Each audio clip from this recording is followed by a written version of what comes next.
So we are back on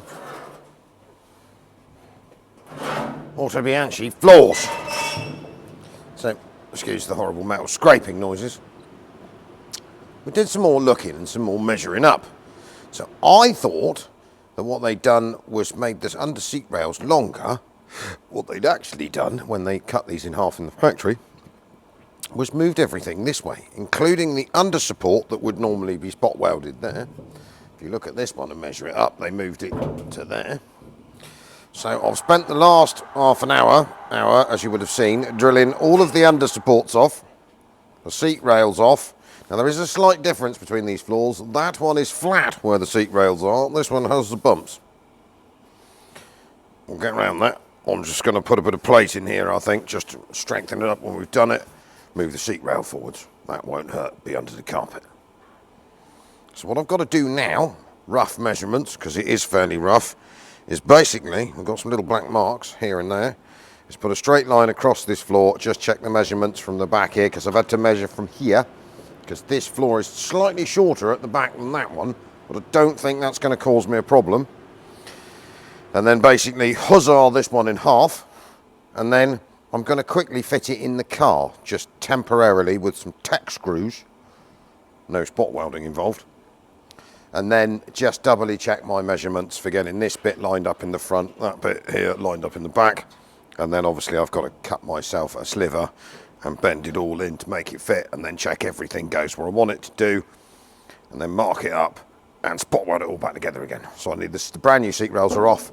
The under supports under here, I won't turn it upside down because it'll be horrible scraping noises, are loose. So I've left them attached to this centre cross member.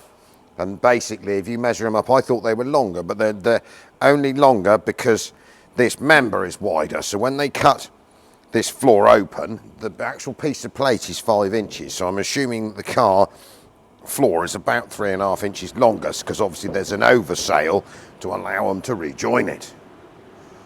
So by the time I finish bashing, beating, bending, cutting, mending, bashing, beating, bashing, bending, mending, cutting, and spot welding, it'll fit beautifully. So I'm going to back on time lapse now, and I'm going to hack that in half. Nothing like ruining your brand new panel, you know. It's fine. It'll all fit lovely.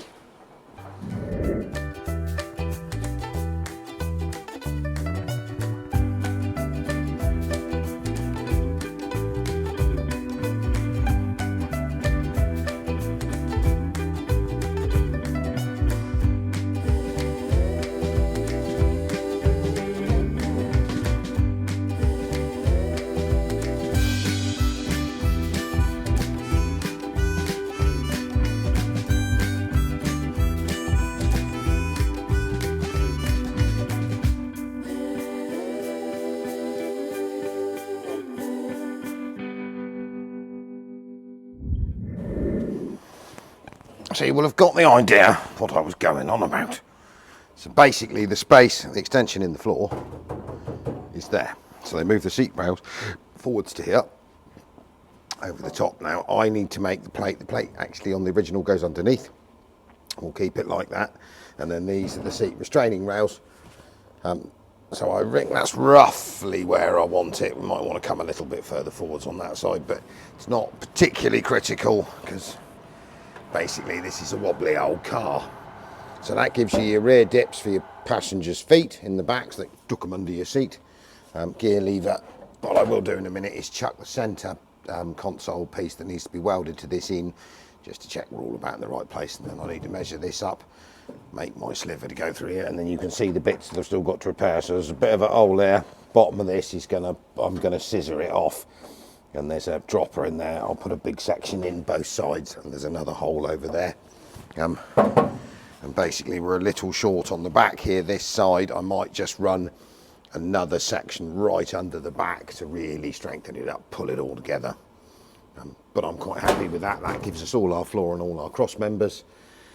And if we can get this stitched back in, I can do these sections in the corner afterwards, because the outer sills are all good on the outside here. So all this can be spot welded in, give the car a bit of strength, and then I can cut these corners out, which was the bit that I was sort of worried about, because I'm going to have to come up into here. This is a plate, basically comes from here up round. So I need to make this section here, And then there's a piece on the inside here, it's doubled over. I need to cut this into here, repair that one, and repair that one. And then I can buy, I found these sills for like 36 euros, but I don't really think I need, I quite like the paint, so I'm gonna make the sill tops either side, leave it alone, I think. I mean, I can put inner and outers in it, but then they're bright red, and we're gonna need to paint them, and then we're gonna have to deal with the front, because we started on that earlier on, and we did find some repairs and some body filler from an earlier time in life. So anyway, you get where I'm coming from. Right, I think it's time for a cup of coffee. Right, so, long cup of coffee, that took a couple of days. I have in the last 2 days, and we've been merrily working away, scissor down. Let me move this microphone so I'm not rubbing my chin against it, because it can be a bit annoying with the crackling. A section of floor to obviously join the 2 floors that you saw me cut in half a minute ago. Now, I have made some changes over the last couple of days. We had to think about it. Now, we've got a short oversail on the back of the new floor compared to the old floor. So what we quickly did the other night was scooch the new floor back to where it really wants to be. And I think it'll work. It brings the rear footwells back about that much, but we can actually trim the rear and everything fits. So I think instead of trying to put a lump on the back and a lump in the middle, what I've done is made the centre plate an inch wider, which works. We tried to fit in the centre section, I'll show you in a minute. The seat rails sit about where they need to be, they're all off and over here. So I have cut out of some heavier gauge plate, because basically the original joiner was actually made of thicker gauge steel than the floor.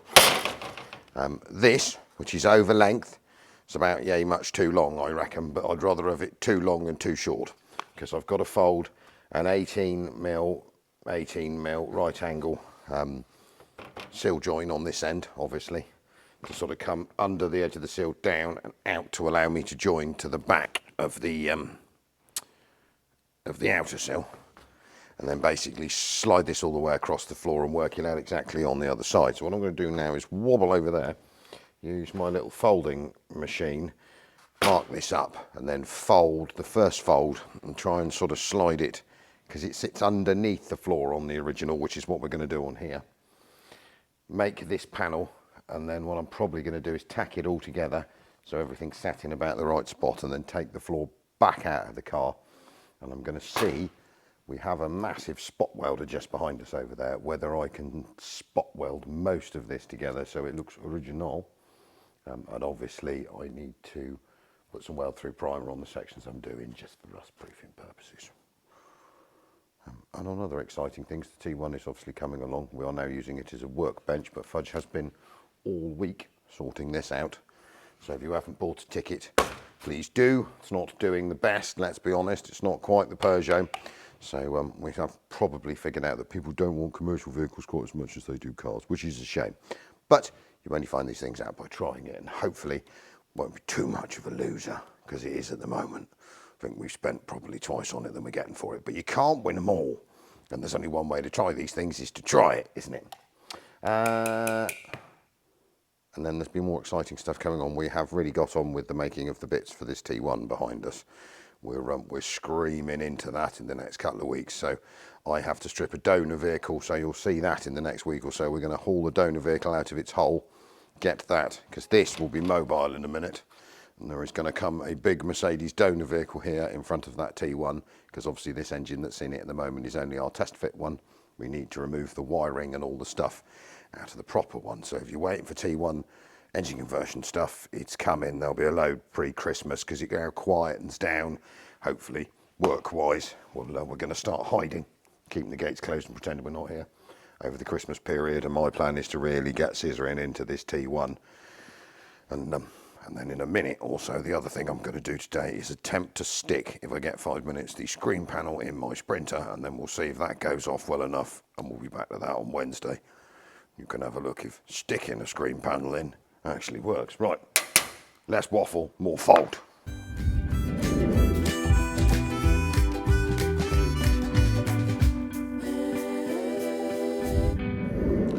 Right.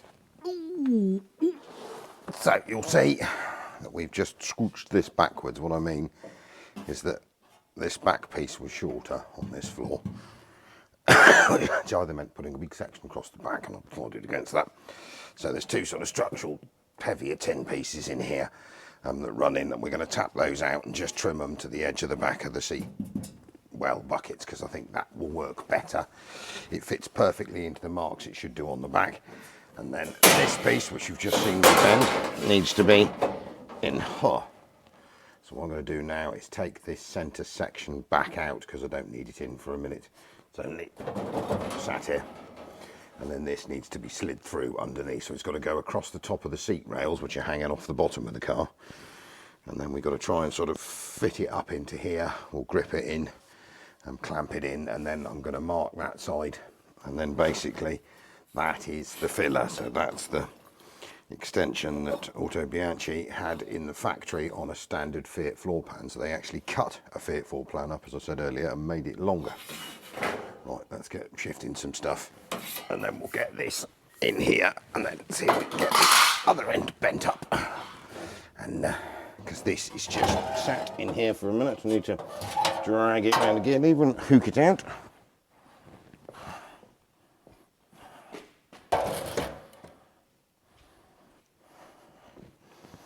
And then try and feed this up under these, which appear to be ultimately bendable. So in through here, like so. It's going to have to go under a gear lever, which is dangling through the floor shortly. So that, basically, I think I'm going to have to come around your side and slide it over the top of a seat rail.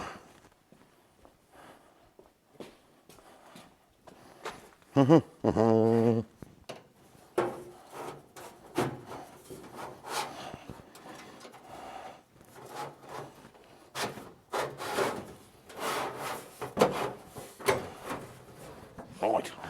Ooh, clunking.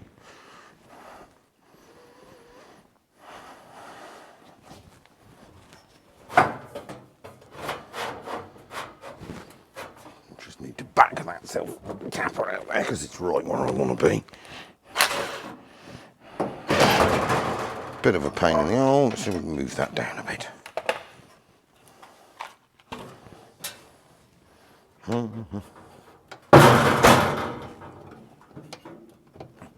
Go round the wheel arch.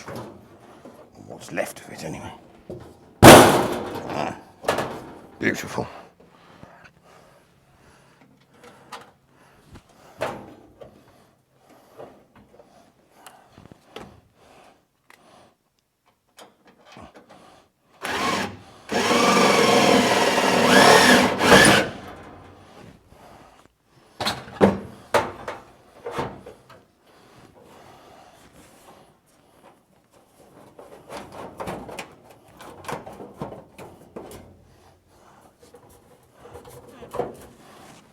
Come, move over there a bit and stop being a pain. Right. I'll have a self-tapper in the middle of there for a minute, because we can always weld the holes up afterwards. Let's get that held steady. Oh, he said get it held steady. Chase it around with a drill. Oh, there we are, look at that. Let's go for a bit more aligning.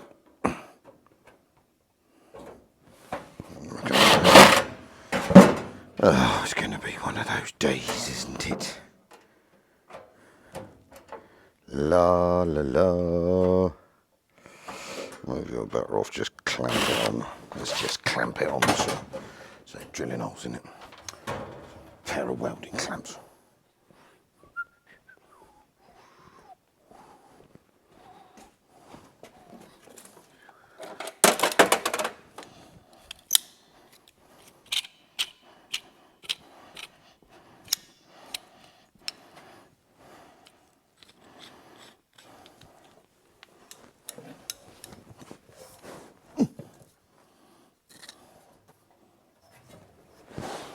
Right, so you'll see that sort of oversail, the extra this side.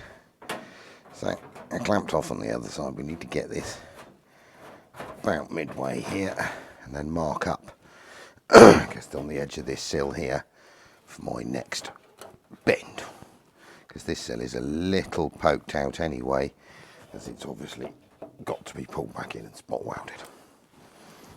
Handily, we have this big access hole I cut here in the floor, perfect for marking up your bit of tin. So we want to be about there, I reckon. And other side. So once we're my old hole's not quite big enough. Maybe we ought to lie underneath and do it.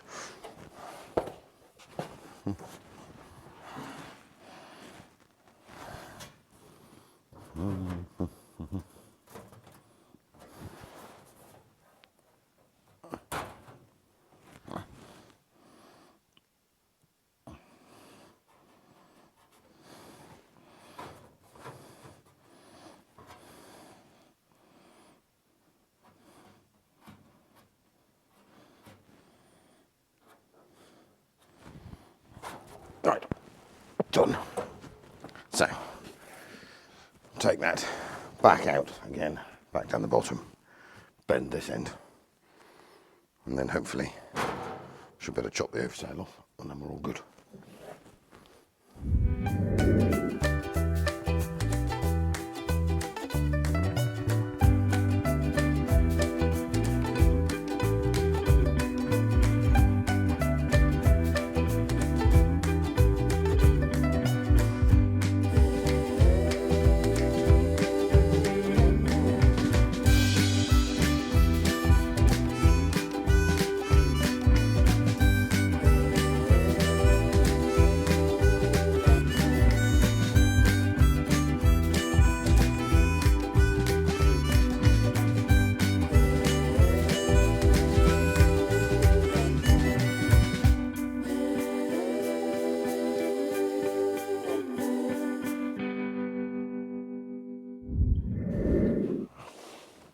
Right, so quickly, we've tacked it all in, we've tacked it on the edge. What I need to do now is drop it out. So I'm going to take all of the self-tappers out quickly, take the floor back out, put it back on the back of the truck over there, because we've got to put it all back together properly now, but this will hold it enough to keep it together so I can get it out of here without it falling in 3 bits, hopefully.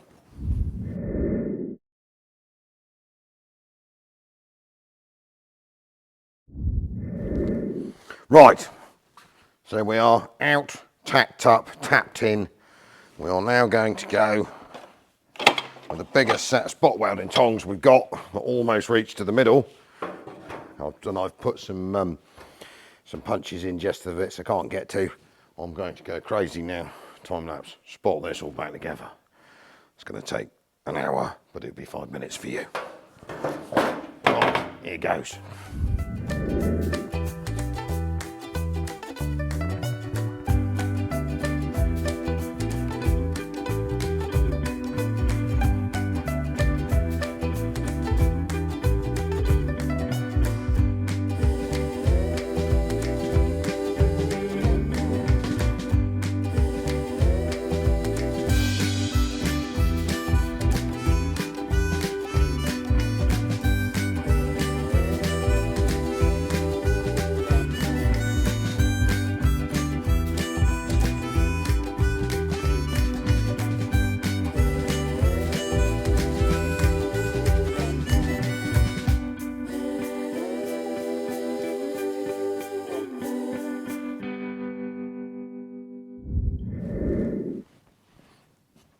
So after a bit of grinding and cleaning up, one fits nicely. We've tried that, just slopped it back in its spot.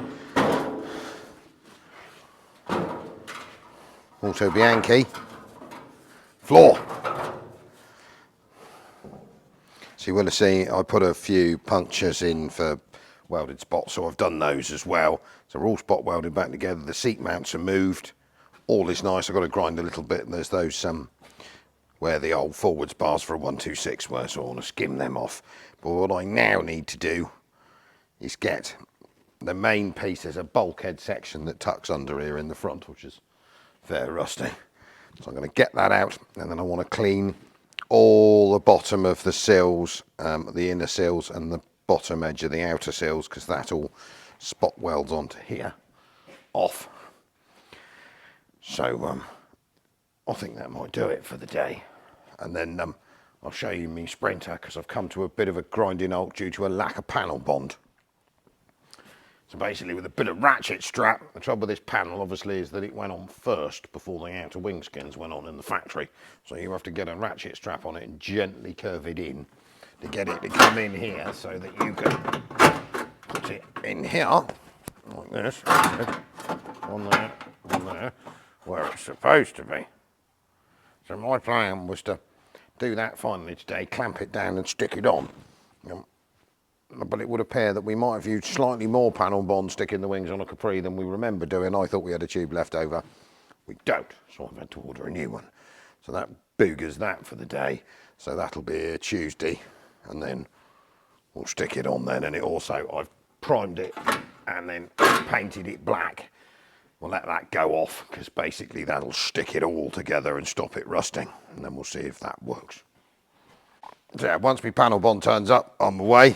And we are charging on this, obviously, because it's, I think it's like the 30th today. So this is due competition prize on 7th. So that gives us not long. We've got like 8 days flat out to throw it all back together and paint it, MOT it. We are structurally finished. We just have to underseal and paint wings and front panel and put it all back together. That'll be easy once we've sorted the inside, fixed the indicators. Done some other random stuff, replaced the gear linkage, put a rear wheel bearing that turned up yesterday in the back of it, and put a brand new shiny MOT test on it ready for you. So if you haven't bought a ticket yet, please have a go. The really useful things, I mean, even as a mobile workbench you'll have seen. So there's a link in the description to the raffle, £7.50, have a go. Right, that is me done for the day. Thank you very much, Al, 6D Diesels.